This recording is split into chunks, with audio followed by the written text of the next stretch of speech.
The United Arab Emirates Gender Equality Awards were won entirely by men. All of the winners of an initiative designed to foster gender equality on the workplace were in the United Arab Emirates. Certificates and medals were awarded by Sheik Mohammed bin Rashid al-Maktoum, the Vice President of the United Arab Emirates and ruler of Dubai, in the categories of Best Government Entity Supporting Gender Balance, Best Federal Authority Supporting Gender Balance, and Best Gender Balance Initiative at a ceremony on Sunday. The tweet celebrating the awards was met with complete mockery. Wait, so did they not see? I mean, these UAE is a very rich country, and I'm pretty sure they hire like PR directors and media analysts. Did nobody point out to them that this is going to look fucking ridiculous when they have a gender equality awards where there's not a single woman present? Like, did they not realize how much of a ridicule and mockery they're going to be facing? Like, are they that out of touch with the rest of the world that they didn't know what's going to happen here? I mean, you wouldn't think that. I mean, it didn't take long for everybody else to see that it was just won by men. So you would think while they were setting it up and everything, you know. But I mean, like for instance, one of the men, in their defense, you know, the way that they're defending this, they're saying that one of the people that was nominated, he's the one who introduced maternity leave policy into the military. But the problem is that all these people are leaders in the government, and so the fact that they don't have any women leaders in the government that are promoting these things, I mean, kind of says it all. Debs is saying, but all of the PR and media people are men. So, but Debs, you don't need to be a woman to see that this is ridiculous. I mean, a lot of people that pointed out that, and a lot of people that are making fun of this and ridiculing this are also men. So, I mean, even if you're a man, you should have, even if their PR directors are men, somebody should have been enough in touch with the rest of the world to be like, guys, this might not look good. Somebody there.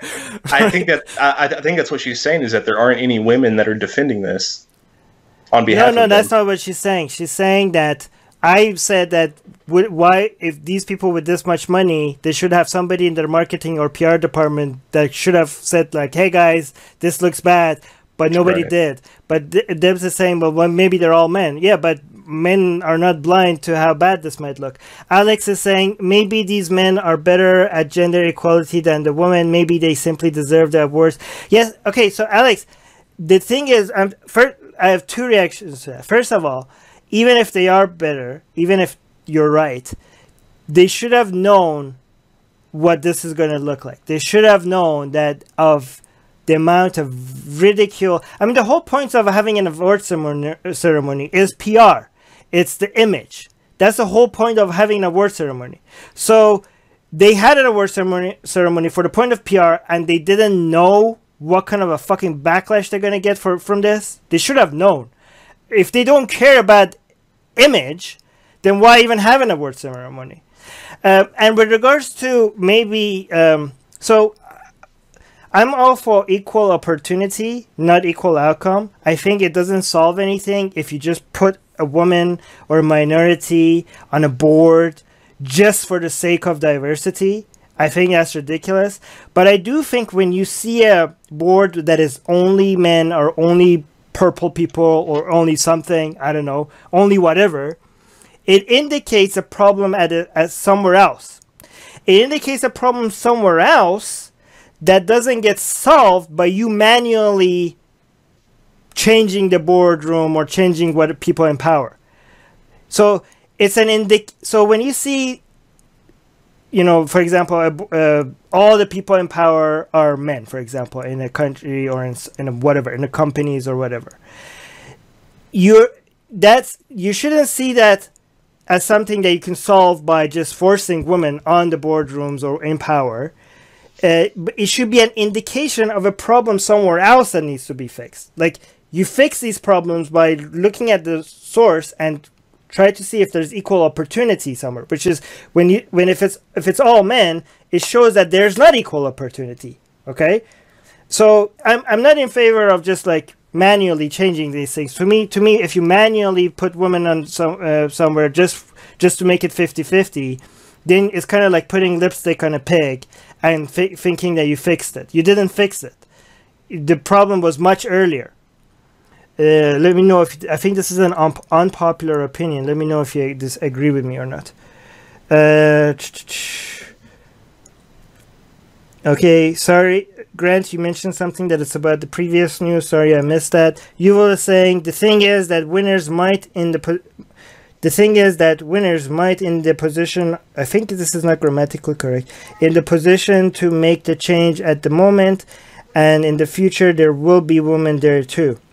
So you were saying that maybe. Oh, I think he wants to say woman. So you were saying that maybe women were not in the position to make any changes. Again, so that by itself shows that this is a problem. Okay, but again, why even have an award ceremony if that's because if for example, let's say you're in a country that right now men are the only people in the position to fight for gender equality. And there are men that are trying to create a future where women could also fight for gender equality. That's fair.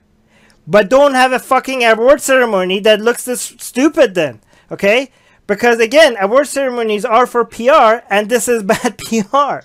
Right. I think it's wanting them to get the world. I mean, initially they were wanting to get the world to recognize that they were making these changes. I mean, and I'm guessing it's in response to Saudi Arabia letting women drive, and them trying to say, basically say, well, we can't be seen as more, as less progressive than Saudi Arabia. And so I think it was a PR move to get them to say, hey, look what we're doing over here for women. Like we're pro women, we're doing all these things, but I don't think they looked anywhere past the surface to see, hey, maybe we should hire some women before we say that we are, promoting equality.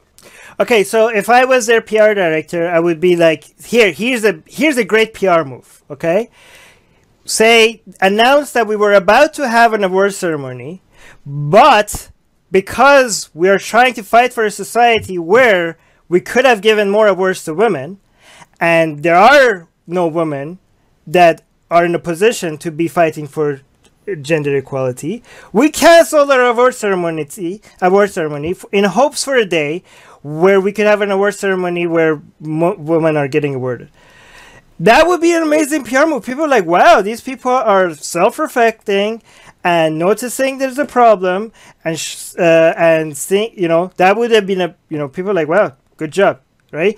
They canceled the award ceremony because they said that we recognize that we're not there yet, and that would have been received as much PR wise. That would have been received much better. Even if the men, we shouldn't be like trying to if men are fighting for gender equality, we shouldn't be like telling them not to just because they're not women. Obviously, we want men to fight for gender equality, but again, this is not the right PR move. Anyways, Grant is saying, liberate women in the East, it will change the world.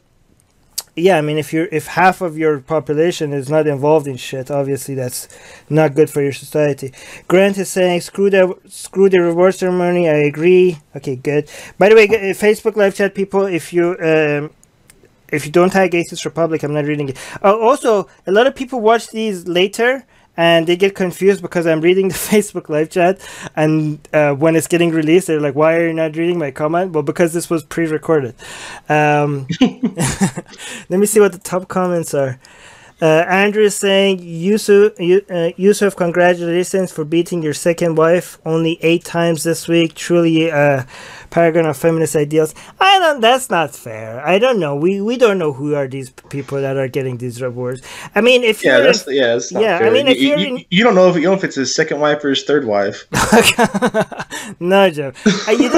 Sorry. No, I mean, these men could actually genuinely be people that are actually trying to get women equal opportunity. They could genuinely be men that are trying to do that. Right. But they shouldn't have showed up for this award ceremony. Moose Gal in the live chat saying, would it be better to change people's mind on sexism? Yeah, I mean, absolutely. I think that should be everybody's goal. Yeah. Mrs. Snarky says, we need all hands on deck when it comes to fighting for gender equality. Exactly. Absolutely. And that's a great response. I mean, to that, that previous comment, that's exactly what we need to do. We need to unite and fight these bad ideas together. Yeah. Women's rights is human's rights. It's not, sure. You don't need to check what you have between your legs before you fight for women. Right. We cannot get equality without empowering women. And men that are fighting for equality. Paul is saying yes, but they all had the decency to accept the award in a dress. Well done. Well done, lads. Okay, that's the joke. I'll accept the joke. And somebody that I can't pronounce the name is saying men are supposed to take care of women, so they are more deserved for the awards. What? Do you see any women fight for men's rights? Well, actually, yes, I do. I've seen some women that fight for women's rights. John is saying religion, a never-ending source of hilarity. Okay. Okay. This guy that thinks there are no women fighting for men's rights, that's actually pretty sexist. There are a lot of women that I know that fight for men's rights. Atheists are under attack in many places. If they were Christians, their voices would be heard. If they were Jews, their voices would be heard. If they were Muslims, their voices would be heard. But they are atheists, and not many seem to be listening. Let's make it difficult for them to ignore us. We have built a global community, and now we are tearing down geographic, cultural, and language barriers so we can find each other and support each other. In the last decade, we have built the largest atheist community in the world. Now we're doing the same in other languages. With your help, we have started Atheist Republic in Persian and Arabic. انضميت مؤخرا لأسرة Atheist Republic وحيصير عندي بودكاست باللغة العربية. As we grow, we can dedicate more time, staff, and resources to start doing the same in Spanish, Portuguese, Malay, Bengali, Urdu, Hindi, and other languages. We are providing community, support, informative content, and amplifying the voices of those who need protection, especially in countries where people feel isolated simply for their lack of belief. We want to be there for them, and we are only getting started. Help us get there. Check in the description for ways you can support our projects.